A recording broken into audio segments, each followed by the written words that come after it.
In this guide, we are going over how you can change between first or third person here in Resident Evil Requiem.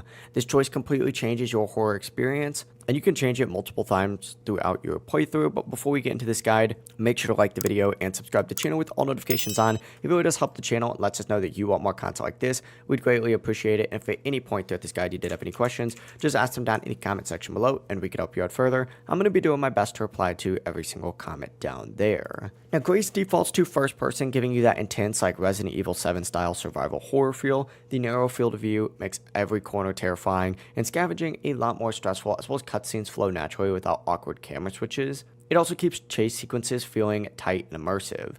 Leon defaults to third person, which obviously fits his faster, action-focused combat.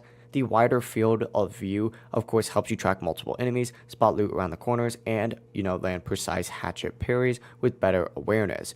To switch perspectives anytime, go ahead and pause the game, go into options, and go to the camera tab right here, and you can go ahead and just switch between it just like so, and it's going to show you exactly what it looks like on both of those. When you're done, go ahead and confirm by hitting X, and you'll be good to go. But for your first playthrough, I honestly recommend sticking with the developer defaults, Grace in first person, Leon in third person, because this is intended for a mix of chills and action. Because first person obviously boosts immersion but limits awareness, and third person gives you more visibility and safety but slightly reduces tension.